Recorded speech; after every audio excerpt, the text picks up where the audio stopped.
I'm Ryan Holmes, and this is Untold Santa Cruz, Episode 2.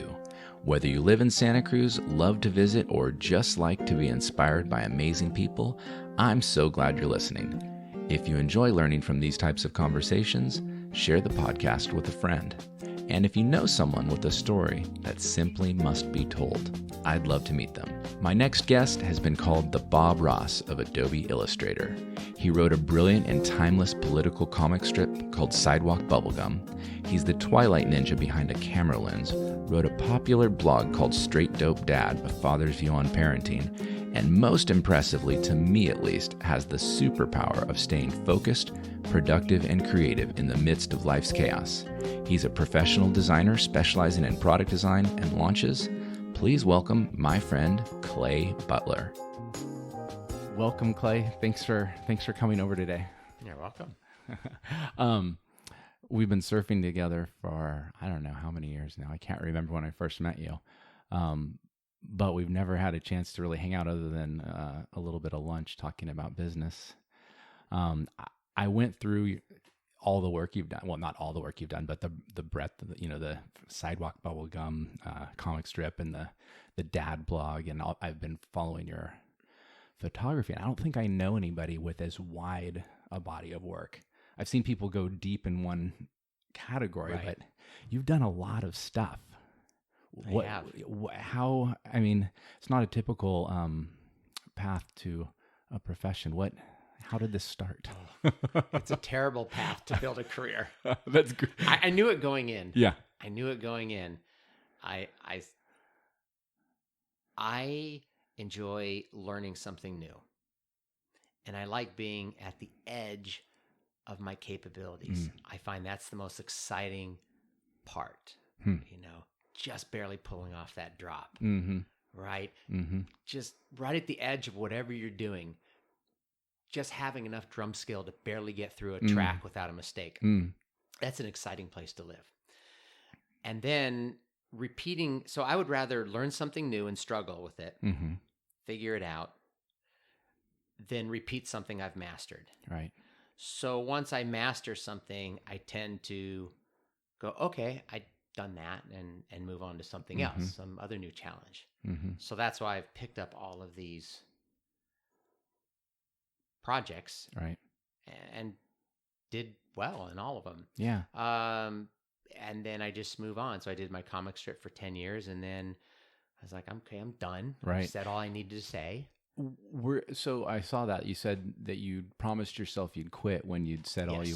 Yes. Were you clear about that going into the project, or Yes. Okay? I started my comic strip with the idea that I wanted to. It's sad when you see a cartoonist that just is doing it for a paycheck, and you can tell.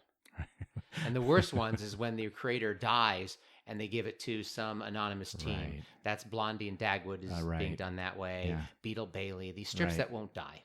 So people will go to those for nostalgia rather than something new. Yes, it's comforting because Right. it just repeats the same thing over and over again. And as a cartoonist, I felt that was unethical. Because the craft can only move forward if new blood has a chance. Right. But when you have a strip that's been established for 20 years, you're not going to get bumped off that page unless you quit. Right. Right? So you're holding a place. You're preventing a new cartoonist from entering the market simply because you have too much of a legacy going. And so it's up to the cartoonist to quit at a certain level. And some of my two favorite cartoonists did that. Gary Larson, who did The Far Side, he quit at 10 years. Wow. He goes, I'm done. Just walked away. I've done it. And his strip was huge. Yeah. He could have did that indefinitely until it was crappy and still would have ran because he's living on his legacy. Yeah. And then Burke Breathed, who did Bloom County. Oh, yeah. He quit at 10 years too. So I thought that's going to be my plan. I didn't plan on being 10 years, but it also ended up being 10 years. Yeah. And I thought, I will quit when I start repeating myself. Okay. So after 10 years and about 250 some strips, I was just, every idea I came up with was just retreading an idea I'd already addressed, and my new take on it wasn't any better than the first. Do you find that uncomfortable, or was it just an idea? I mean, is it uncomfortable in the moment when you're doing something again and you're just sort of trotting it back out again? I just don't do it. You just don't do it. That's the thing is I would just go, oh, I already did that. Yeah. I already covered that. Okay. I already covered that. And so I said, it's time to quit. Yeah. So I put all of the strip into an ebook that I give away for free. Yeah. I converted my font, my hand lettering into a font that you can download if you want to. And I downloaded it. Yeah. And so I just give it away. I just gave it away for free. And I still get reprint requests from actually a lot of textbooks around the world because of the timeless nature of my subject matter. I end up in psychology books, political science books, sociology books. Yeah. And then sometimes they throw me some money, and most of the time I just say, because I don't really want to build them, and somebody in Brazil, I don't care. It's a textbook. Just run with it. Just use it. Give me credit. That's good. It almost feels like you enjoyed the process. I mean, I'm thinking back to your description of the birth of that comic strip, and you realizing that you didn't even know why you were getting better. You wanted to get better at drawing. You just knew you wanted to get better. You didn't have any idea about, I want to do a comic strip or I want to be an artist. You just said, I enjoy getting better. Is that the payoff for you? I mean, you said that all these things you've done have been an awful career path, and I don't agree because you seem quite happy. But yes, but I could, with my ambition and focus and my talent, I could have a big design studio right now. I could be working Fortune 500 companies and managing 25 people underneath me, and I'd be miserable. Right. There's a lot of things. Like the comic strip, I'll give you an example. So I thought while I was doing my comic strip, my Sidewalk Bubblegum, my self-syndicated political comic strip, I actually got the attention of King Feature Syndicate. Okay. And they go, this is a little edgy for us. Don't have a home for it, but your writing is good. And you don't even have to draw the strip. We got a bunch of people that can draw, but they can't write. Writing is the special part. Says we could even, if you don't even want to draw the thing, you could just write and we could develop a strip together and see how it goes. I thought that's what I wanted until I actually had the head honcho at King Feature Syndicate saying, yeah, let's work together and develop a strip. And then I went, oh, actually, I don't want to do this. When it was an abstract, it seemed, because it's kind of the step up in the evolution, right? Right. A syndicated daily strip is supposed to be the goal. Yeah. But then I thought about it, and it's just like, okay, it's going to be 6 days a week plus Sundays. Right. I'm going to have an editor over my back all the time. The strips are going to get pulled in the paper, and they're going to run a reprint because it's too edgy that week. Right. Things like that.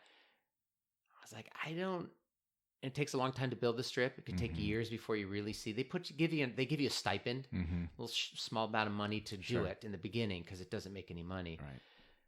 And I went, wow, I don't want to do this. Yeah.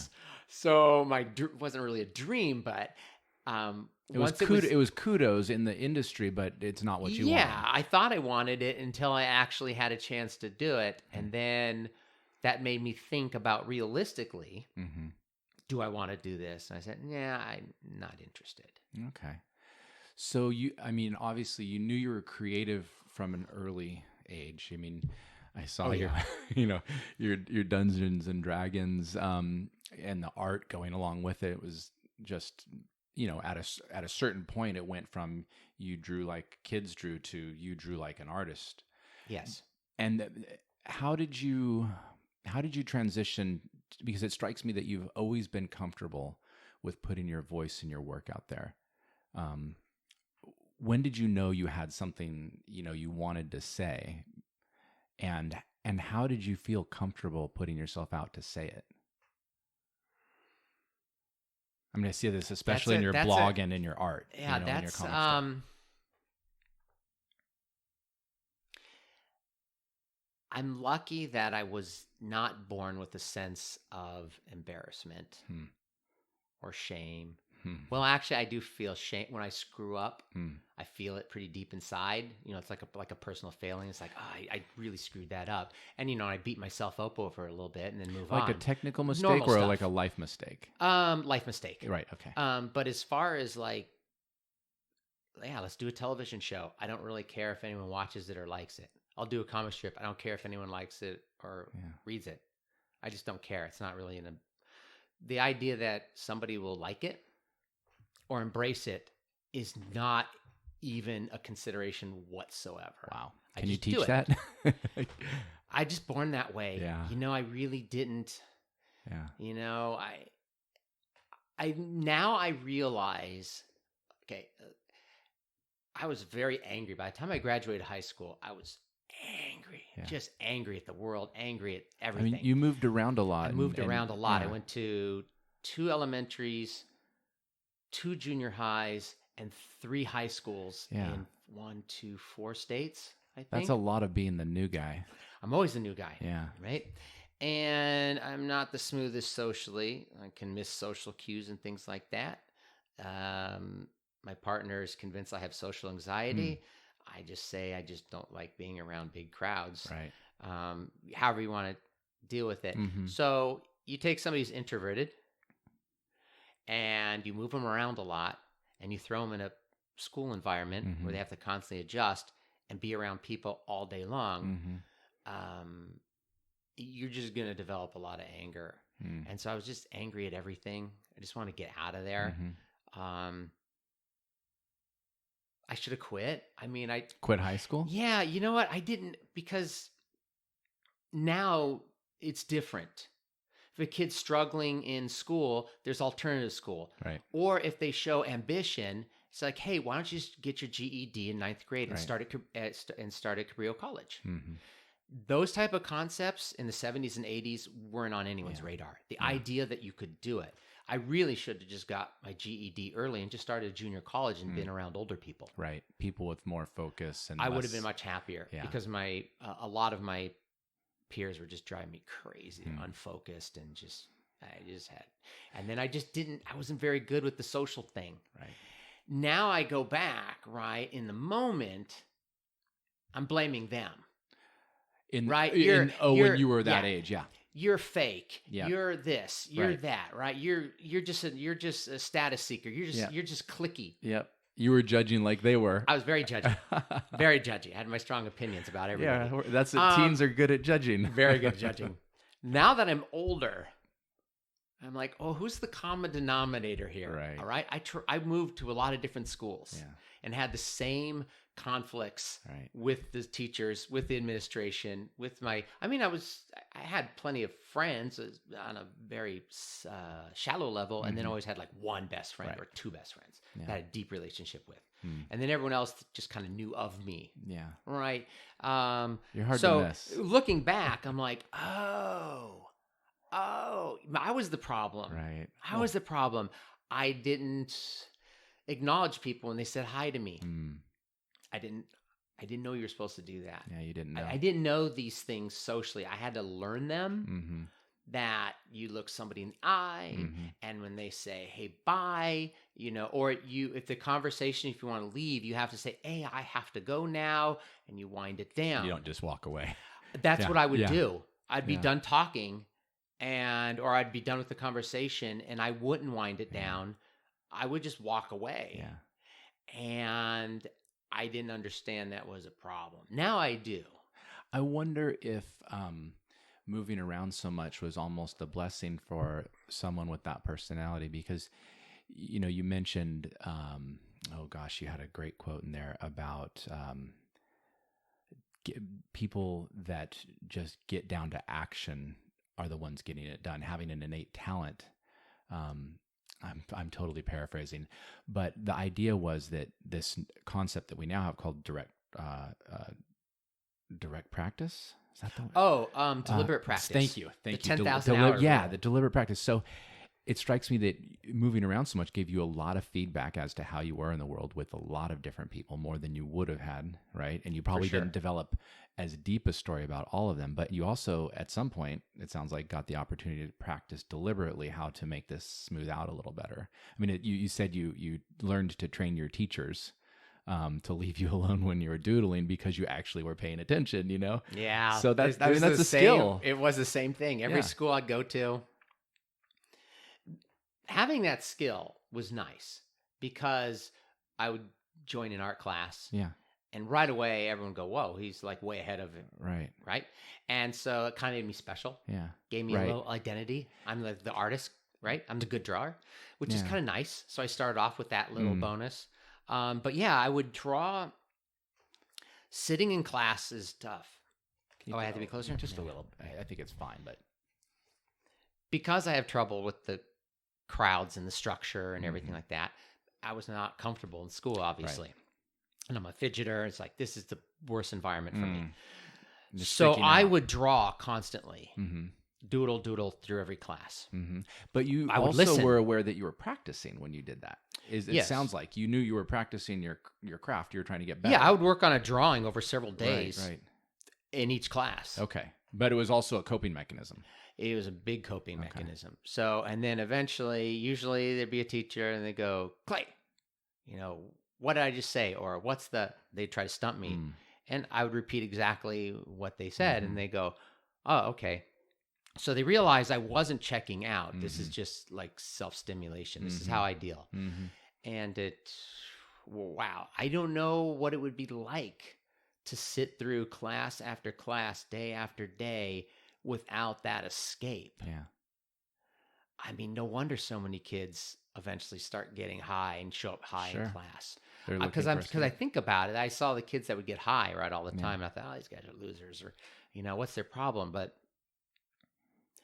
if you took my personality and stripped away a strong sense of self, and an ability to just have a thick skin and not care what other people think, and also took away, let's say, a talent to keep me focused. Yeah, I could see why you would want to just come to class high. If you had social anxiety, if you felt self-conscious, because it'd be too much. You do that 6 periods a day, 5 days a week. That's a lot. Yeah. That would a lot. It would break down an adult. Yeah. It's a lot of stimulus. It's a lot of judgment. It's a lot of trying to fit into a structure and a culture that's uncomfortable. Yeah. Yeah. So when I graduated, I was so happy. Yeah. Oh my God. It was like, it felt like a weight was off my chest, and it was really nice. But back to deliberate practice. Yeah. Because that's the thing that strikes me. That I never thought I could make a living doing art until I entered the portfolio division my senior year in the Scholastic Art Competition. Okay. I think they still have it. And if you enter the portfolio division, you can win a scholarship to a college. Wow. So I entered the portfolio division. And so I won the city. Then I went to regional, then state, and then I won national. So I went up the whole chain. Got a scholarship of my choice. Cool. So I thought, I guess you can do this for a living. Up until then, I didn't know, because this is pre-internet. This is 1984. Yeah. The idea that you could do creative stuff for a living just didn't make, you didn't even know how movies were made. You didn't know how television was made. I didn't even know how magazines were printed. Yeah. Like how do you even do a drawing? How does it get in a magazine? Who makes a book cover? That stuff was all a mystery, and there's no way to learn about it. You couldn't learn. Now you just go on the internet and you find out within minutes. Oh, that's how it's done. I wonder if that's, I mean, I get that having there was a barrier to entry for knowing what was possible, right? Huge. Yeah. Because if you don't know what's possible, right, you don't even know these things are even jobs. Right. Right. You don't even know they exist. Yeah. So for some reason, at a very early age, I was very focused on drawing the best I could. And if you look at my early work, preschool, kindergarten, looks like any other kindergartner, right? First grade, a little bit better. It's not until about third grade where you start going, oh, this is a little different than other third graders' work. By sixth grade, I really was pulling ahead of the pack major. Mm-hmm. And then by the time I was 15, I was doing like national professional level work with pen and ink. It was And really you good. knew in 6th and 7th grade that you wanted to get better. I mean, you were driven. I don't driven. know. Yeah. Obsessed. I would spend my weekends in my room. And then I would examine my drawing and Mm-hmm. I'd be like, wow, everything's perfect except for the foreshortening on this arm. It just drive me crazy. And I couldn't figure out how to solve it. Mm-hmm. And I said, okay, I'll solve it on my next drawing because I redraw it so many times. I just give up. It's like, okay, that's as good as that's going to get right now, but I'll figure With it out. what you have now. What I have now is as good as I can do. Right. So, were you aware that your mind would work on it subconsciously when you put it down, or did you just work it's until not you even were subconscious. exhausted? It was literal. I mean, I would I mean, when you get as good as you could, then put that project, did you do that? Put that project away? I always finished everything. Right. Okay. Even if there was a glaring mistake in it that bothered me, I'd wrap it up and go, okay. But this guy's legs, not the foreshortening. I still remember the specific drawing. Everything in the drawing's perfect except his forward leg is bent. It's coming towards you, but it's also bent back. Okay.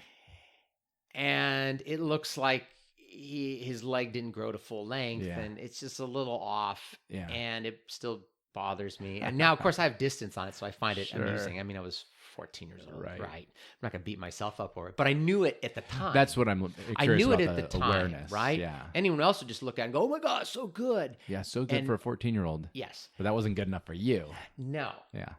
Now, here's the downside of that. Yeah.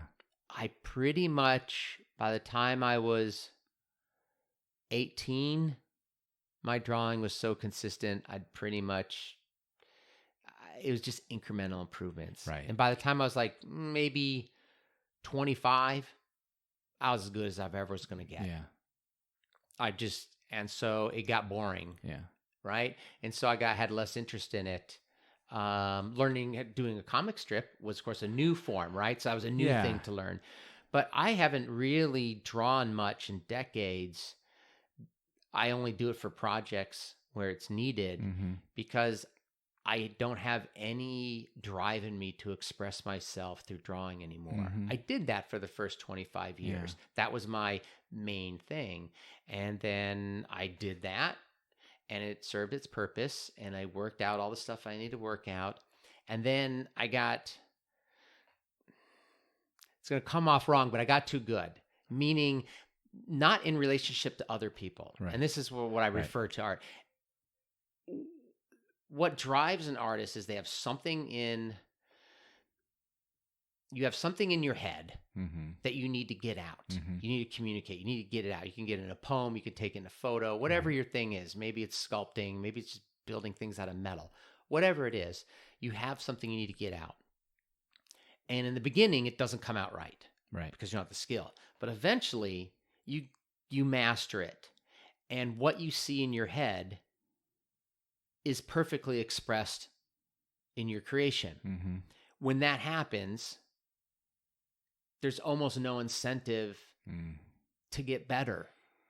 So it's the pain of it coming out, not the way it was in your head, that drives you to hone your skills. Once everything came out exactly the way I'd think of something and I would draw it and it'd come out exactly the way I saw it every single time. I don't think I know what that feels like. I mean, I don't know how many people do. It's kind of neat. Yeah. I mean, it's a neat skill to have. You feel really accomplished when you do it, but it's also kind of a letdown. But because there's no what's the point at a certain point? Well, to me, it seems like the talent isn't the drawing talent. The talent is your willingness to work through difficulty and discomfort and imperfection and put in the work to get to that point. I mean, you did that with your comic series. You did that with your blog, Straight Dope Dad. I'm trying to remember, which, by the way, I like the way that the name flows. So you did that with that blog until you felt like you'd said enough or gone as far as you wanted. And now you're doing that with Twilight Ninja as well. Yeah. And here's the thing that I'm interested in particularly is that when you finished your comic strip, you also put in a tutorial on how to draw comic strips. Yes. And then in Straight Dope Dad, you were telling it like it really was and letting people learn through the trials and tribulations of being a father, which had the added gift of letting people know that their experience was okay and normal. Yes. And part of getting better. And now in Twilight Ninja, you're offering workshops for people and, displaying what glory the world has at dawn and dusk. So you have this teaching part to you, and it seems like you're drawing people to you. Do you find a lot of satisfaction in that? I love it. Okay. I really like to... I get a big thrill out of someone improving their situation or taking off with a piece of information I give them. I think it's a big thrill. Because I don't believe in the zero-sum game. Yeah. I think the world's kind of... There's people say, oh, it's right versus left, Republican versus Democrat. And yeah, there's... those are superficial. Underlying that, there's different, actually, worldviews. They're expressed through politics. They're expressed through these tags, these names that we categorize. But there's actually something deeper going on. It has to do with trust and not trust and things like that. Zero-sum game or not. Mm-hmm. I don't see a zero-sum game.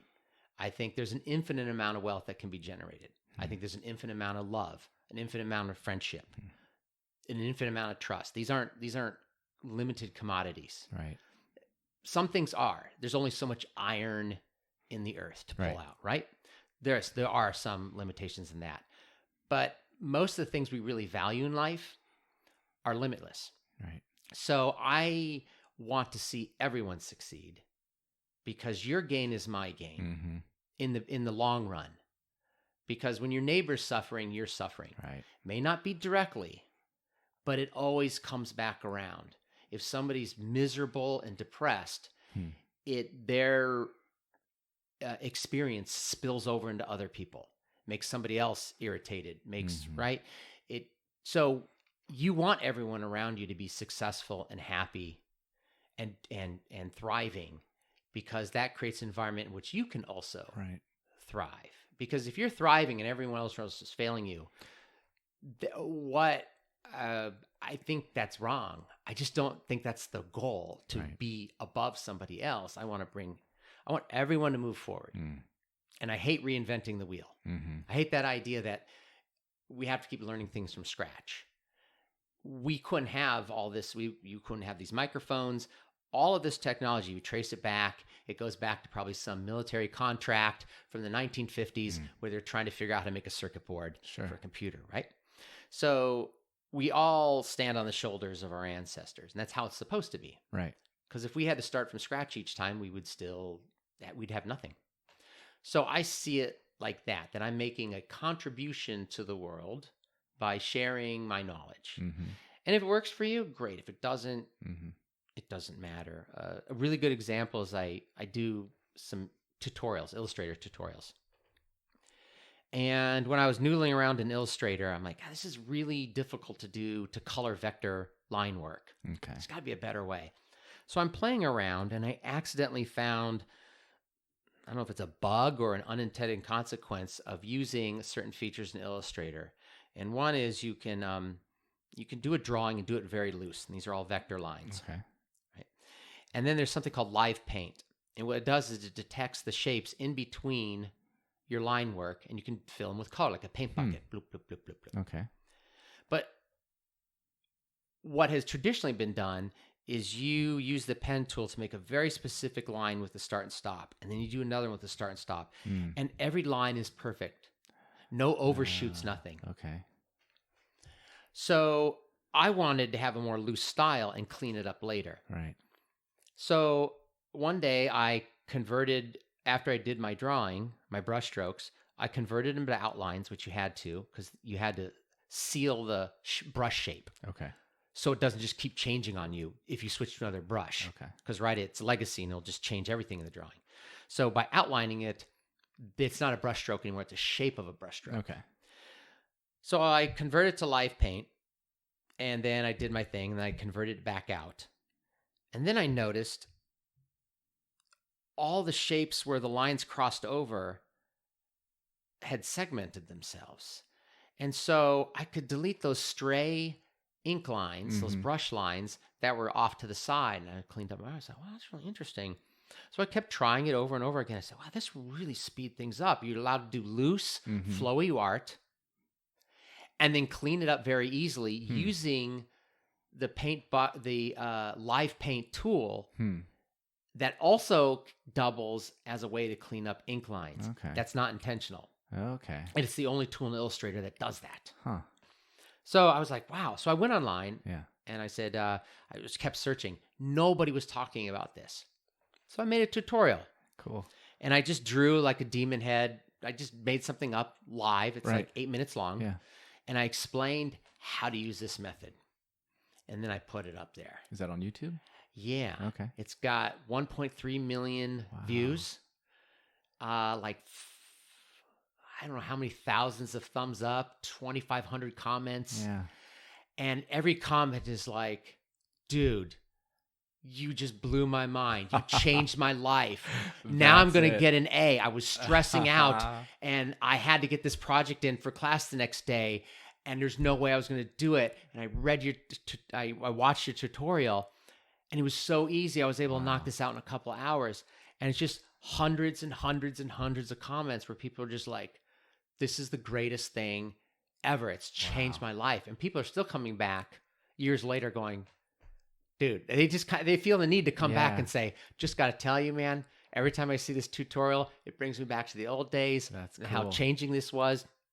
And what's really interesting, the big thing is Illustrator is a vector program and it's very daunting to an artist because it's counterintuitive to the way you draw on paper. Yeah. It's math. Right. It's anchor points. It's not like Photoshop. So every artist gravitates toward Photoshop because all the tools are just like paper. Right. And they shy away from Illustrator. And then they try Illustrator and they go crazy trying to figure this out. I created a bridge to allow somebody to have immediate success in Illustrator using methods that they're comfortable with, which then allow them to go deeper and learn all the other tools because now they feel like, well, at least I know how to do this. Yeah. Right. So it was a gateway to understanding Illustrator greatly. And, everyone thinks one guy was so angry for me for not doing more tutorials and not monetizing my channel. Oh, wow. We got a big argument about it. He goes, dude, this one tutorial could be a little more professional. And I'm like, dude, I gave it away for free. That wasn't even the point, right? That wasn't even the point. Yeah. I'm not trying to be professional. Well, you should, because this is your work and this is your portfolio and this reflects on you. I'm like, I don't care. And he goes, you're not even monetizing your channel. I said, I don't care. He goes, you got 15,000 subscribers. You're not even trying. I said, I don't care. He couldn't. Okay. It was funny. He was angry at me because I wasn't doing what he would do if he was in my situation, would be maximize a thing and bleed it dry and make money everywhere you goes. And so I thought it was really interesting. He was angry at me because he felt I wasn't maximizing my opportunity. What's funny is that the skill that allowed you to discover that, which was this willingness to just, as a metaphor, have loose brushstrokes, make mistakes, make a mess, break it, find out where the bug is. What allowed you to invent this process is exactly the way you were doing your YouTube channel, which is like, hey, this is a good idea. I want everybody to have it. Throw it out there. So, and then he's literally criticizing, and I don't think he knows this, but he's criticizing the same almost bug in your personality where you don't have a fear of being wrong and possibly looking foolish.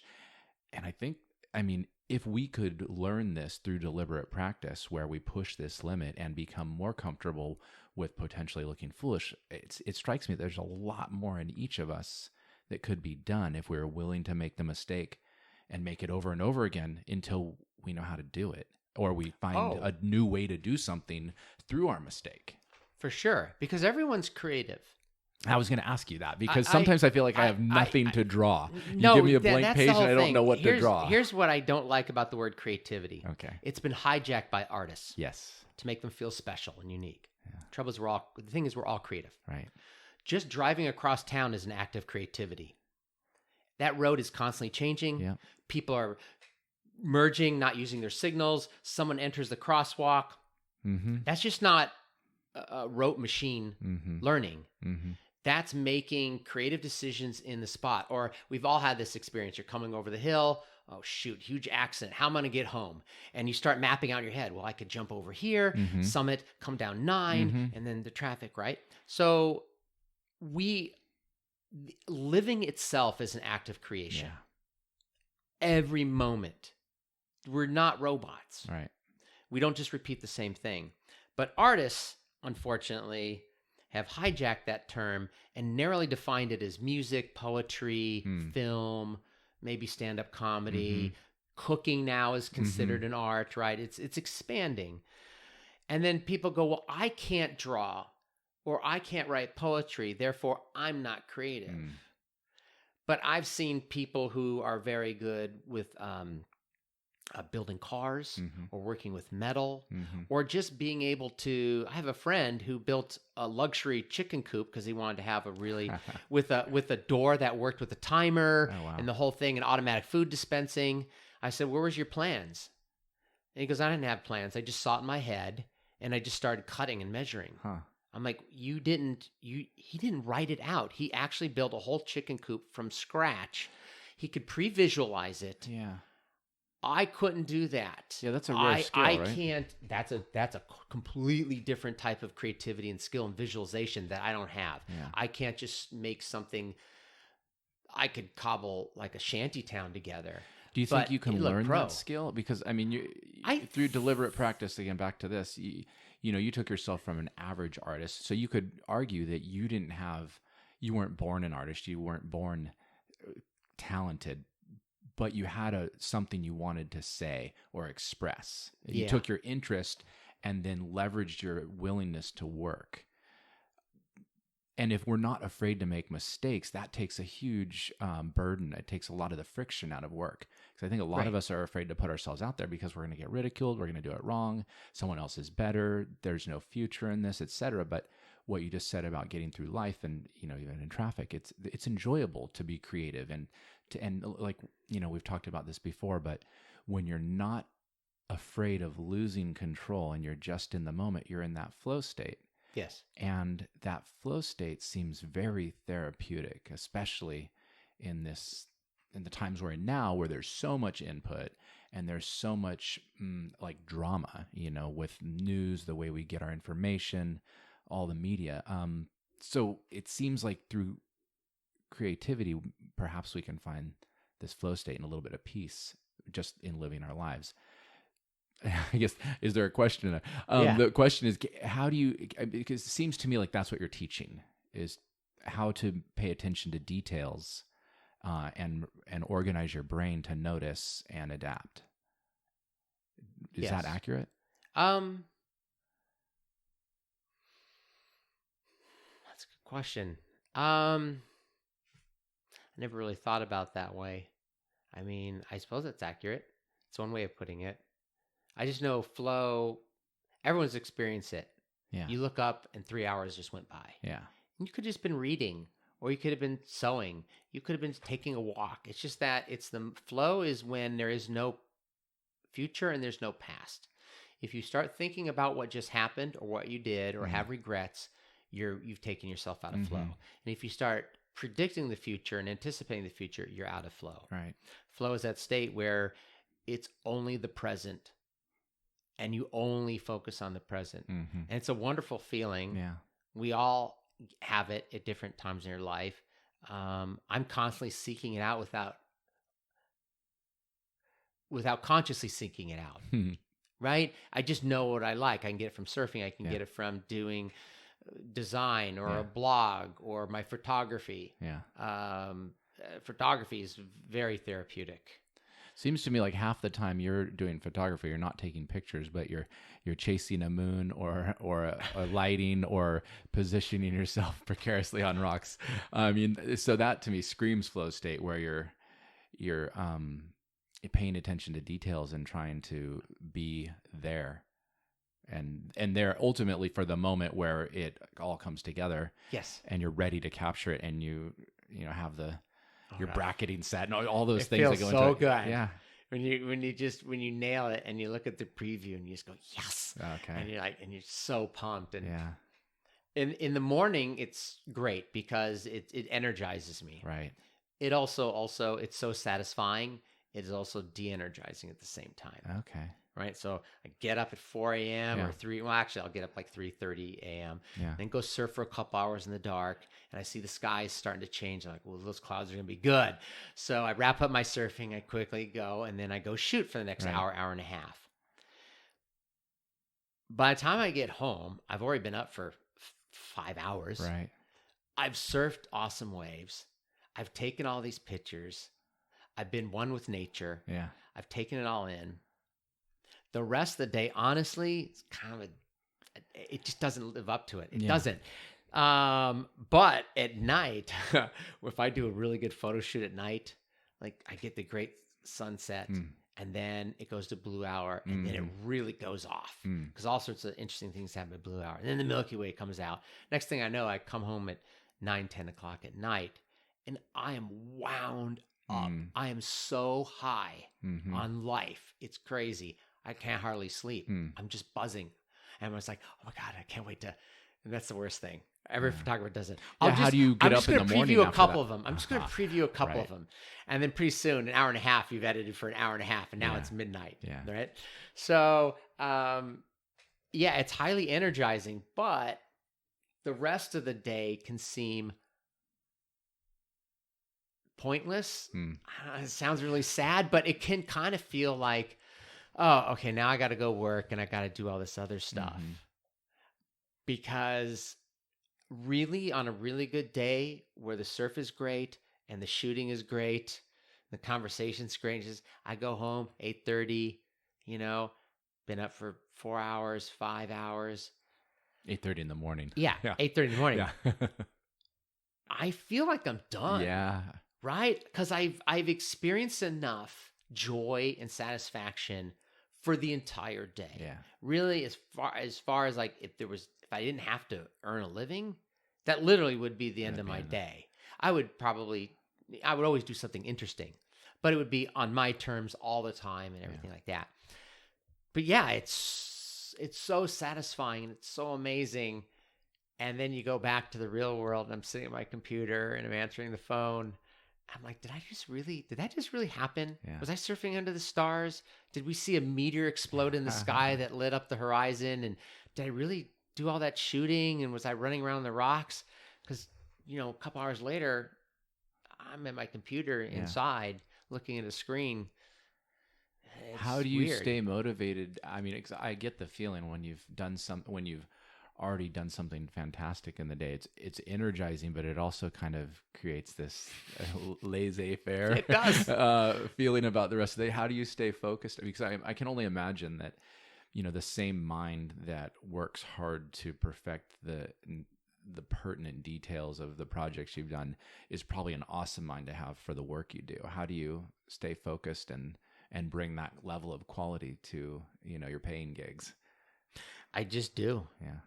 That focus and motivation has never been a problem. And I don't know people ask me, how do you do it? Right? Because you ask how do you have no fear of failing or being embarrassed or being compared to others? I don't know because it's not something that I achieved. I was just born that way, right? This is my natural state.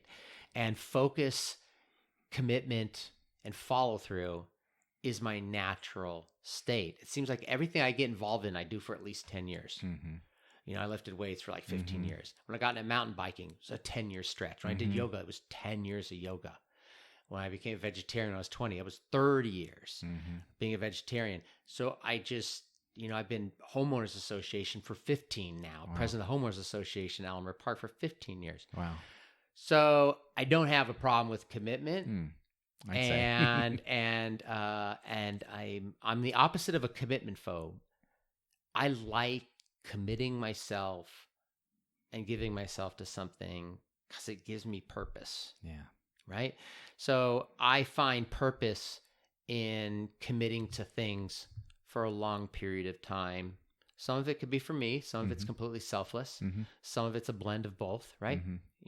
Sometimes doing something for yourself is also overlaps with making things better for other people, right? They kind of go together a lot of times. You could argue that, being selfish in a way actually makes things better for other people too, because if everybody's taking care of themselves in a responsible way, by extension, you're giving other people permission to do the same. And sometimes that's a hard thing to do, is just to take care of yourself.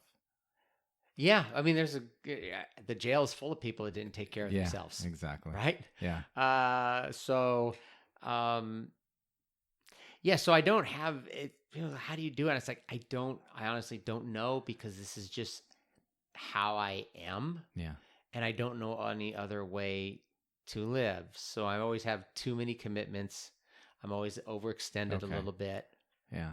But the thing is, as soon as I am not overextended, I always find something else to add to it. I don't go, oh, great, now I can kind of coast for a little bit because those 2 projects are done. Nope. I'm going to find 2 more projects to fill it in. Yeah. So I'm right at the edge of my comfort level. So I'm just barely able to hold on. Obviously, I crave it and I like it, and I get some kind of reward out of it. I don't know what it is, but I have a lifelong history of doing this over and over and over, taking risks, taking on too much, not worrying about knowing everything in the beginning, just thinking, I'll just figure it out, it'll be fine. And committing to things long term without any thought like, maybe I shouldn't do this, right? Maybe this is too much. Maybe I don't need another project. If it sounds exciting, I just take it, and then I'll figure it out, right? Just say yes and then figure it out. That's the way of the improviser. It strikes me as you've improvised your life into a very happy state. The improviser says yes and yes, the whole theory. Yes and yeah. You also said in your Sidewalk Bubblegum, you said something to the effect that you always take action because in action there's control, and you like control. Yeah, I like it a lot. Yeah. But I also, it's funny, I'm very comfortable with chaos and improvising. Yeah, that's the part that's interesting. But I also like stability and predictability. This is the way I've described it, and that is, you need to have some kind of base. Well, improv is based upon this. When you go watch a good improv troupe, it appears they're making it all up, but they've been workshopping for hours, and they have a base of level of skill to draw upon. They're not just starting from scratch. Right. They know, like, oh, we've done the airplane routine, we've done this routine, and they've workshopped these things over and over and over again, and they have a certain rhythm. Right. From the outside, it's like, oh my God, they're geniuses. They just made that up. The audience gave them suggestions, they made it up. We don't realize they've kind of done something similar and used these same skills and licks. Yeah. Right? They're like guitar licks. Yeah. And you can bring them out, and it'll get a laugh, and it'll keep the flow going. And if it stops flowing, they know how to bring it back because they've done it, right? So improv can only work if there is some kind of foundation. Right. So I'm always taking care of my foundation. I always have to have some little foundation. I like to know where I'm sleeping every night. Good move. I like to know what I'm going to eat. I like to eat the same thing every day. Yeah. I like to go to bed at the same time. I have my little routine that I don't like disrupted. Yeah. And then everything after that can be full-blown chaos, and I'm totally fine. But if you took away my place to sleep and took away my food, that would be the absolute first thing I would get under control, because that allows me to do. So that's the trade-off. The stability I crave is really just to give me a base on which to play and improvise. Yeah, that's funny because we were talking about pottery and sculpture where, I said, I'm a potter, not a sculptor. You give me a lump of clay, I have no idea what to do with it unless you put it on a wheel and spin it and say, make a vessel. Right. And then I know what parameters I have to deal with, and I can find creativity and flow, and I can learn from mistakes from there and kind of iterate into some level of skill. But I don't know how to do that with a blank piece of paper or a lump of clay. Not you, Clay, but yeah. Silly joke. Well, that's because it's not your skill set. Yeah, I guess what I'm getting at, what I'm looking for here is because I want more I want more Clay Butler in everybody's life, that this willingness to make a bit of a mess and to get some momentum on something they want to do, something they want to express. It just seems like through the media we take in, it seems like everyone's got their shit together. We get a polished image of almost everything. Yeah. I mean, it's true that there's some rough YouTube stuff where it's just the content only that you're getting, but we're getting a polished version of life now. And we won't be happy waiting for that to happen to us. And it seems to me like you've meticulously not taken in kind of garbage. You've focused yourself on being in the moment, producing good work, saying what you want to say, and giving it away, teaching others and interacting with others. And I think that's, when I was looking through your body of work, I wished that I had met you earlier in my life, because I just wanted to be around that more, and you've taught me, we've talked, we kind of glossed over this, but you casually said, I surf at 3:30 in the morning. And it's quite obvious there's no light at 3:30 in the morning. So you've learned a completely different skill set there, and we should talk about that too. But back to my point was, do you think you can teach people to have to take themselves a little less seriously and be willing to put themselves out there and then find that momentum to keep moving with it? Yes. Okay, good. It's a good answer. I think I have one piece of advice. Yeah. Our brains are too sophisticated for our own good, really. They're a burden in a lot of ways. We can do amazing things with our minds, but our minds are self-sabotaging ourselves all the time. Gets in the way. So one of the biggest obstacles in life is what if. Whenever somebody says, what if, I'm like, I'm not interested. What can we do? Mm-hmm. What can we do? Right now? What are our options? Okay, pick the best one. Let's do it. But what if? I don't care about what if. What's our best option right now? Yeah. And let's do that. What ifs are really, really powerful because they're never completed, right? You'll see people all the time. Oh, I don't know. What if? I don't know. I'm worried. What if it doesn't work? And then that's the end. Right. The best thing you could do for yourself is workshop the what if. All right. If something okay, just like, I've always wanted to do pottery. Oh, what if I'm not very good at it? Okay. What will happen if you're not very good at it? Well, I won't be very good at it. How long do you think it will take you to figure that out? I don't know. I guess if I gave it like 3 or 4 months and I still can't do it, it's like, okay, what would be the cost? Well, the classes are $15 and they're once a week. I said, okay, so you're $95. For $95 in 1 hour a week or 2 hours a week, you can find out if you can throw pottery. Yeah. That's the what if. Is that a risk of any sort? And he's like, well, no, it's not a risk of any sort, really. I can afford $95, and I have an hour a week, and I have $95. I said, then do it. Mm-hmm. That's the trouble. People do not answer their own what if questions. They just go, oh my God, but what if? I don't know. And I was like, well, take it to its logical conclusion. And for me, I have a really simple one. Does this have a high probability in ending in bankruptcy, permanent injury, or death? There you go. That's real fear. That's real fear. That's a real what if. Yeah. What if I jumped off this cliff? Let's see, it's 100 feet. If I lived, I'd probably be crippled for life. I won't jump off the cliff. There you go. Right? Solid logic. Real simple. that's kind of like, if it's not going to bankrupt me, injure me, or cause death, Yeah.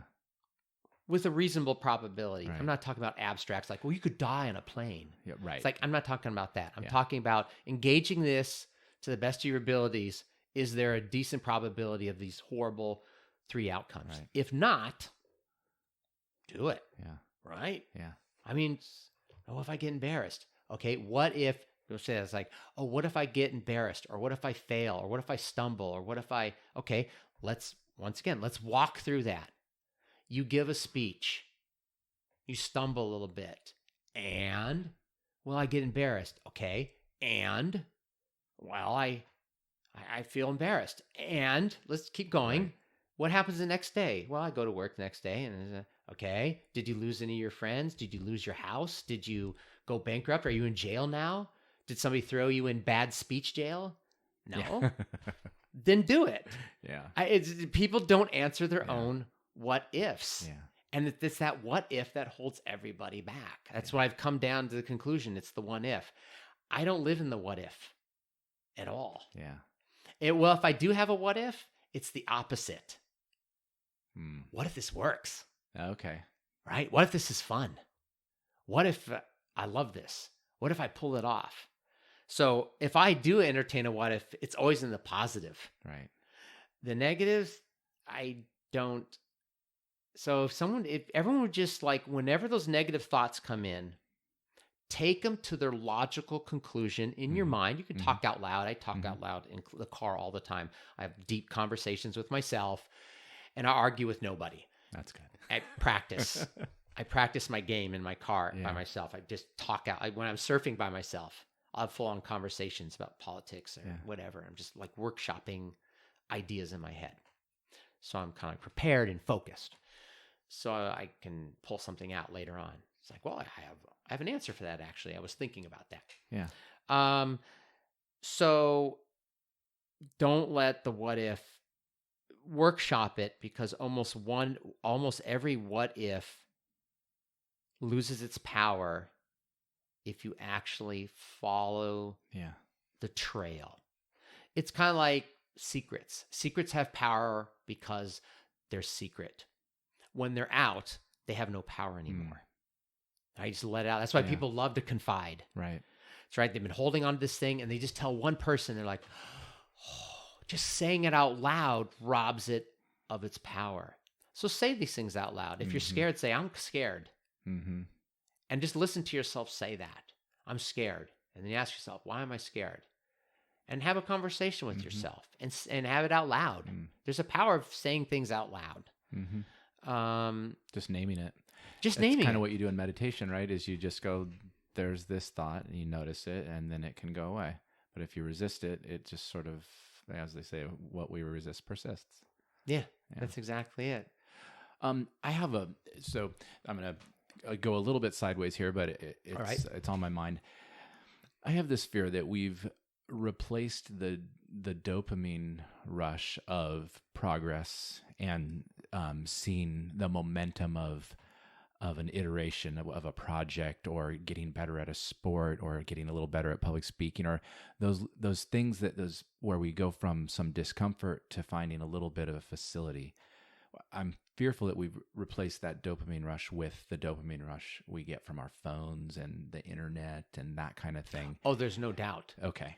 Yeah, that's pretty obvious. You see that too, because you don't I strike me as experienced the it type myself. of person. Okay. So you're normal. I mean, normal for now, which doesn't seem all that normal. We're having these whole lives on our screens, and I wonder if we're stunting our growth personally. I think that's on everyone's mind. It's even on kids' minds. Yeah. There's already a backlash to technology among kids. We have this idea that everything just gets worse exponentially forever, right? Like, wow, the population, we have 1 billion more people than we had 10 years ago. Well, eventually we're going to have 1 trillion. It's like, no, there's a carrying capacity, and somehow it's going to stop. There's real limits. We either could become spontaneously fertile, infertile, right? which is already happening among men globally. Sperm counts are way, way down.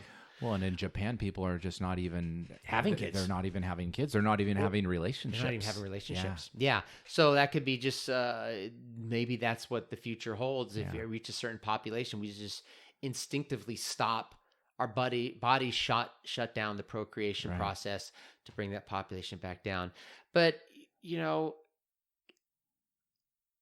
kids they're already like putting timers on their phones and they're craving like listening to vinyl or cooking food from scratch. Yeah. Because authentic experiences never go out of style and we need them. And every generation has to figure out how they're going to do that.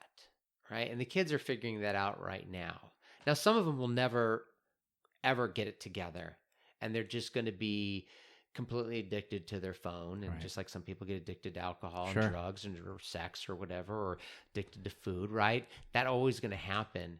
But I just don't think the past tells me that there's a limit on how much kids can be on their phone before they themselves reject their own behavior and go, wow, this doesn't feel right. And they'll work out a happy medium. They'll do things. They might have a rule among their friends. Okay, we're doing friend time now. Everyone put away your phones. And if you take out your phone, you have to leave, right? You literally have to leave, right? They'll figure out a way to police their own behavior, but it is very seductive. Yeah. It's by design. Yeah, absolutely. We have the most brilliant minds. Here's something, I don't know if we have time to get into this, but I get really frustrated that we as individuals are supposed to be so strong, so resilient, that if we fall prey to junk food or technology or whatever it is, it's 100% our fault. Right. When on the other end, these processed food companies literally hire the top psychologists, biologists, anthropologists, everyone, and they do very sophisticated analysis where they'll take a bunch of people behind a closed door and they go, try this chip. They close the door. They rate it. And they go, and they got to find out which Dorito you cannot stop eating. Yeah. Once they find out when you can't stop eating because it triggers that perfect sweet spot between savory, sweet, and salty. And crunchy. Right? Yeah. Triggers off enough sugar, enough fat. Yeah. It's triggering all of our ancestral biological wiring and turning it against us. Yeah. Then they unleash these chips. They advertise them on children's television. They shove them in your store. The shelves are filled with them. And then they blame you for eating too many Doritos. I'm like, you can't. That is not fair. Right? They need to take some responsibility. And we haven't done that. Yeah, we haven't. We always blame the individual, but we never hold the system accountable for creating a situation that's designed to have a high probability of failure. It's intentionally. These games are all designed to make it difficult to stop. Instagram, the algorithms on Instagram and Facebook and YouTube are very sophisticated, and they are learning you faster than you know yourself. Yeah. And they're looking for clicks. What gets clicks? Clickbait headlines, extremes. Yeah. We click on the extremes. Oh my God, a fail video. Oh, gotta go to the fail video, right? Oh my God, a building blows up, right? So, and then the more you click on those extreme experiences, the more it feeds you extreme experiences, and you can polarize. Now, if you're more conservative oriented, you're going to go this way. If you're more liberal, you're going to go a different way. If you're into motorcycles, you're going to go way into motorcycles, and we become siloed with fewer shared experiences. But it's not fair. It's not fair to blame the individual for failing in a system that was literally designed to make them fail. Yeah. Yeah, and it's still your responsibility. It's ultimately your responsibility to resist and thing. But at the same time, I'm also very sympathetic to the person struggling because, yes, it's true. They are working against your own interests. The whole system's working against your own interests because your interests are not profitable. Yeah. And I think that kind of wraps up what I've been thinking this whole time after, looking through your work and just kind of watching you move through the world. At least, how I've known you is you've become addicted in the best possible sense to these beautiful details in life, like the sunsets and I mean, all you have to do is read, Twilight Ninja on Facebook to see how happy people are to see these images. Interesting, huh? Oh, it's amazing. Because they look like what they've seen. You don't over process anything. You process them to, it's like, that looks like what I saw. And then people come together and share these experiences with dawn and a lot more dusk. I think you'll find a lot more people up at sunset than sunrise. And I have I've noticed that I have my passionate followers. Yeah. Quite often they'll say they see God in my work. They see God's work in my images, right? And it makes their day and they're inspired. And then I've got this crazy share to engagement ratio. So I put up a gallery and the next day it might have 46 likes, but 30 shares. Oh, wow. People are saying you should see this to their friends. Yes. That's cool. They're not so much they're not really focusing on clicking like. They're distributing it. Yeah. This makes them feel something and they want to share it. And these are galleries that have like 16 images. Yeah. And if 30 people sharing that whole gallery is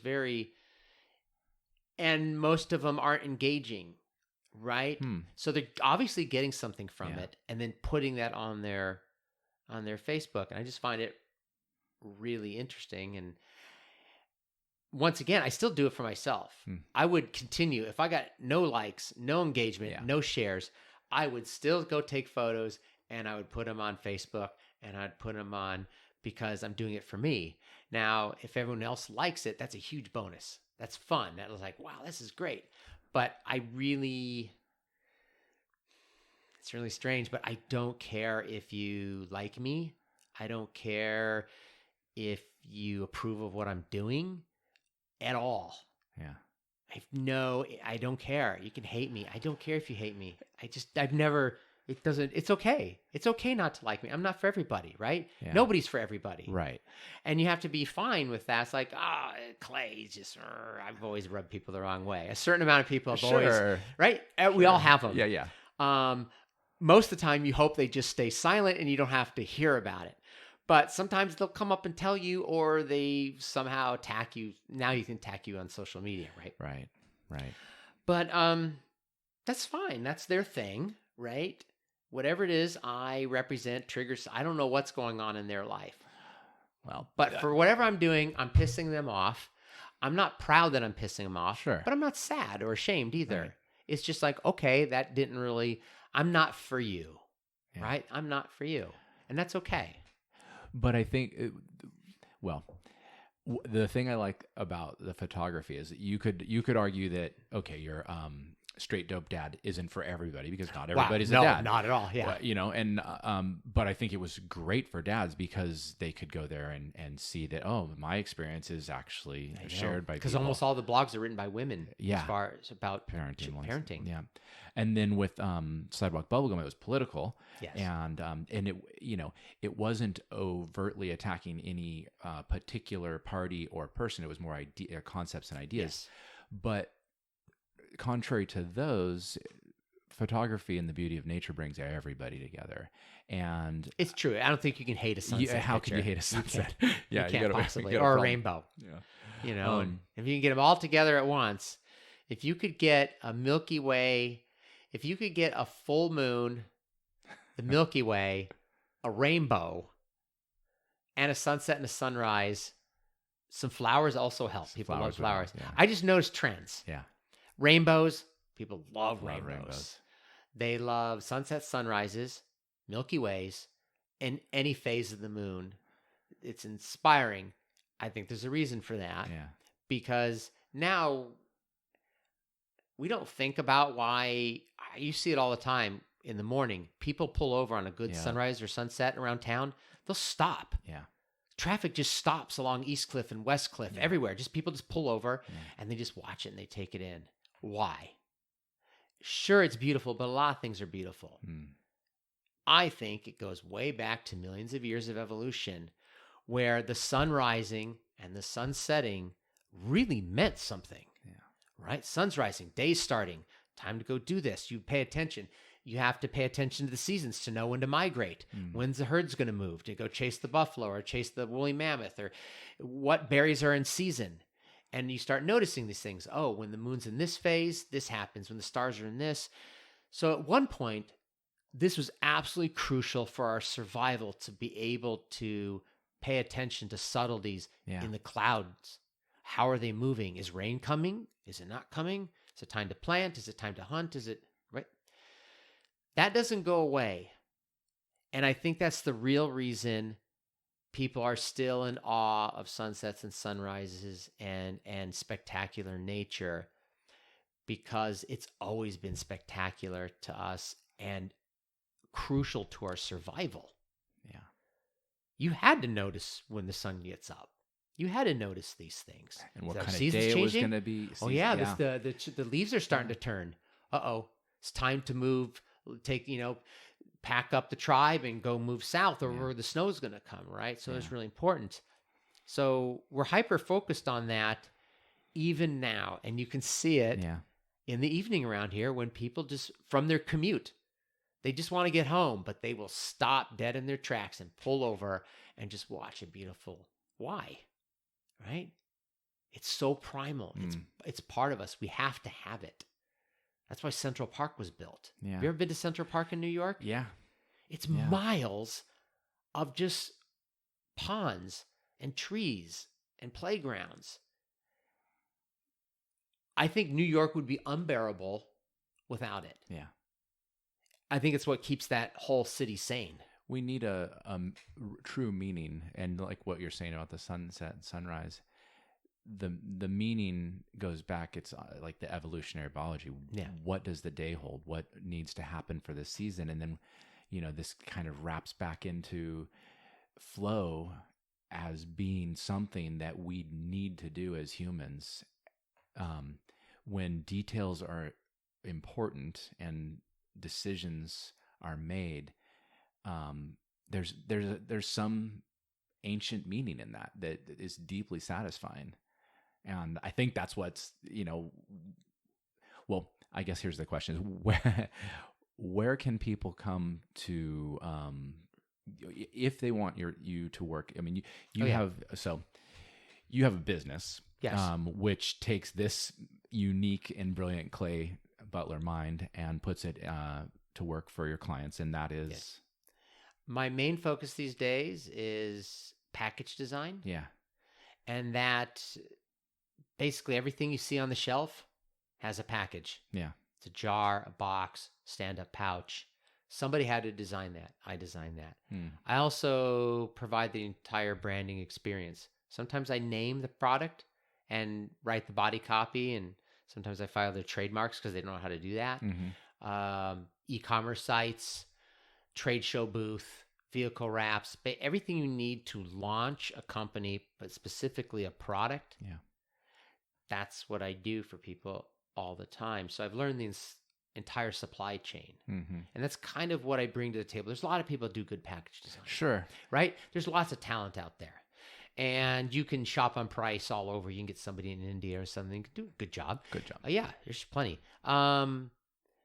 But you're not going to run into too many designers because I've worked with so many startups. I've gone through all of the pain and trial and tribulations that my client has. I've lived it as well. Yeah. And each one provides a lesson. So when you come to me, I'm just not designing a pretty package. I'm thinking about, okay, we got to get the printer and the co-packer on the same page because we can't have the roll stock delivered in the wrong orientation for their equipment, right? You have to think about substrates and films and what will work. And so FDA compliance, when will the bottles arrive?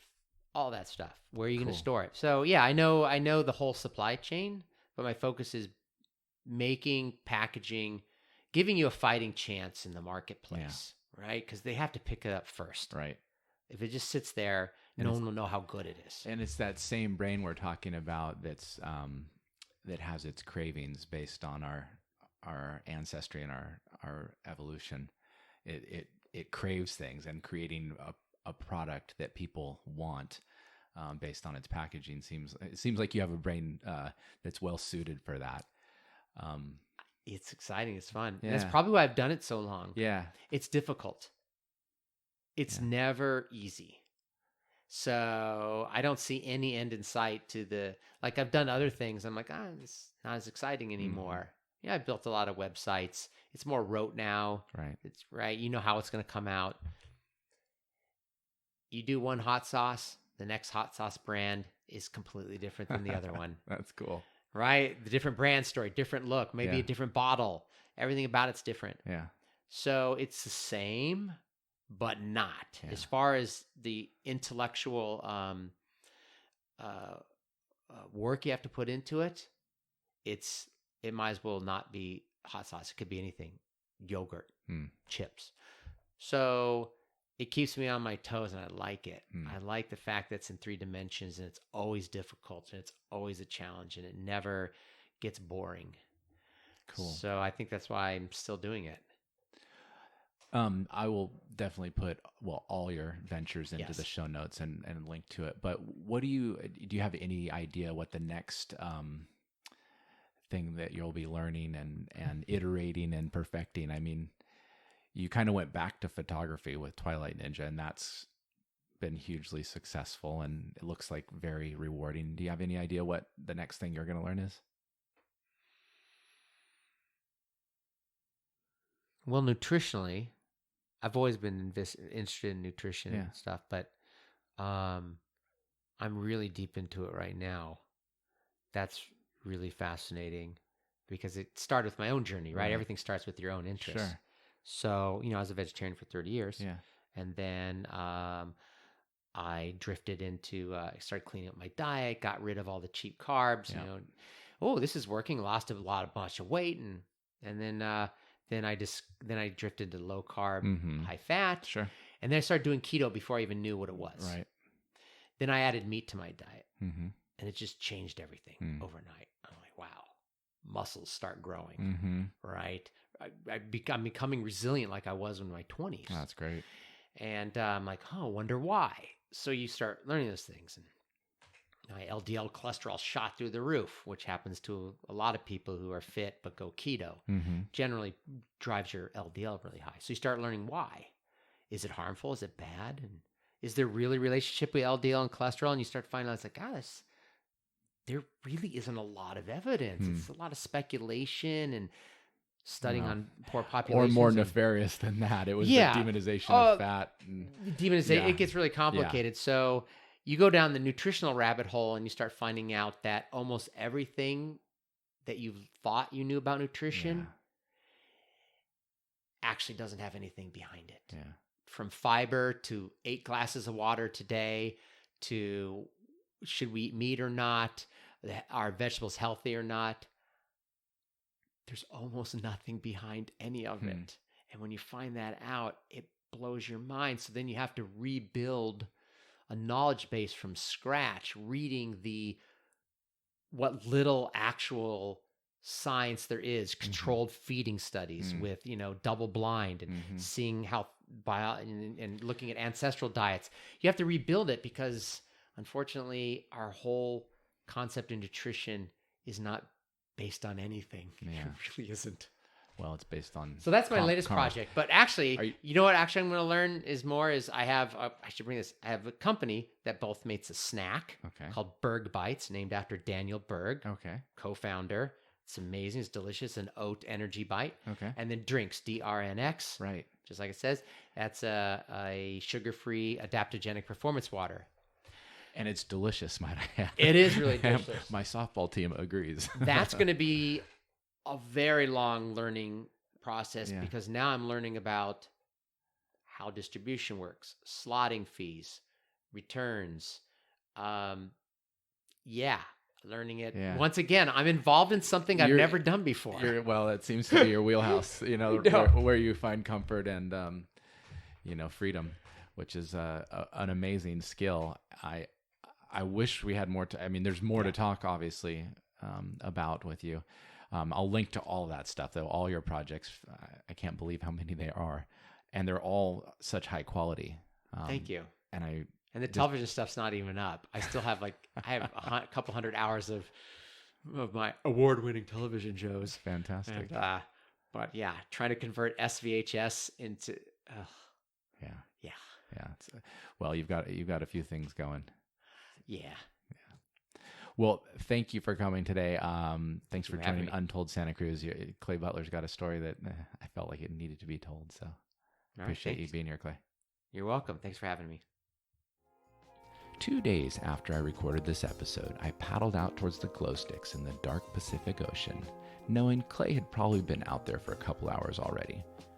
As I paddled up to him, he said, "Oh, dude, I just realized I totally forgot to tell you about the most important story of my life.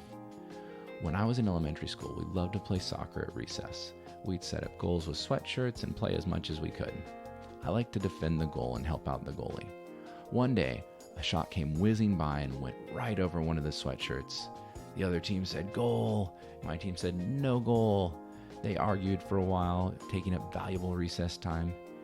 And then they turned and looked at me and said, 'What was it, Clay?' I thought about it for a second and I said it was a goal. My team said, 'No, Clay.' And their team said, 'Yay.' A few minutes later, nearly the same shot came by. Same result, their team said, 'Goal.' My team said, 'No.' And they turned and looked at me again. They said, 'What was it, Clay?' And I said, 'It was no goal.' And everyone went right back to playing. And that's when I knew who I was. That's the show for today. I hope you enjoyed it. What I realized after recording was I wanted to talk to Clay about everything he was up to, and there simply wasn't enough time. His skills are so broad, his passion so deep, and his interests so eclectic that we just couldn't get to it all, not even close. You probably heard the odd transition at the end where I realized we're running out of time, and I still wanted to give him the chance to let you know about his professional work.